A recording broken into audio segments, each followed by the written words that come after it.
Hello বন্ধুগণ, ২ শালিক আজকের পর্বে দেখতে পারবেন ঝিলিক ছদ্মবেশে হিরো হয়ে এন্ট্রি করলো পিঠা উৎসবে। লাইক দিয়ে বিস্তারিত জানতে থাকুন। ঝিলিককে যখন গৌরব দেখলো তখন তার দিকে অবাক হয়ে তাকিয়ে থাকলো যে এই লোকটাকে। ঝিলিক ছদ্মবেশে এসে প্রথমে গৌরবের সাথে হাত মিলালো। গৌরব তো ওর দিকে অবাক হয়ে তাকিয়ে থাকলো। ও আবার কে? কালীপদ বলছে কালো বাইকের মালিক হচ্ছেন ইনি। ওনার বাইকে করে সবগুলো ছাতা নেওয়া হবে পিঠা উৎসবে।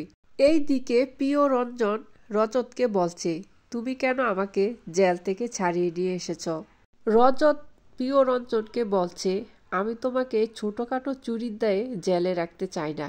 আমি তোমাকে বড় অপরাধের দায়ে জেলে পুরাতে চাই। সেজন্য আমি তোমাকে জেল থেকে ছাড়িয়ে নিয়ে এসেছি।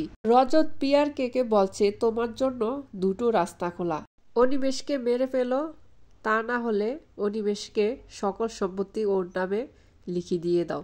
তোমার পরিবারের একজন সবসময় অনিমেষের সাথে দেখা সাক্ষাৎ করে।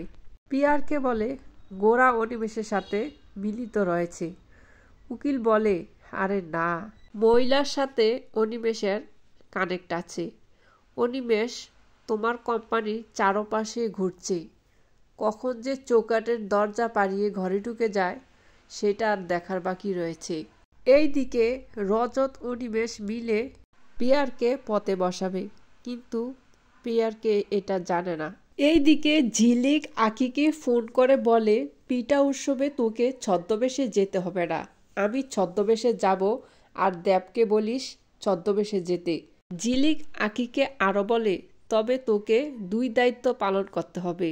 বস্তির মানুষকেও সামলাতে হবে, ছাতাবাড়ির সকলকেও তোকে সামলাতে হবে। আখি ঝিলিককে বলে, আমি পারবো না, আমাকে এত বড় দায়িত্ব দিস না, আমি পারবো না। ঝিলিক বলে, তুই পারবি, তোকে পারতেই হবে, আর আমি ছদ্মবেশে যাব।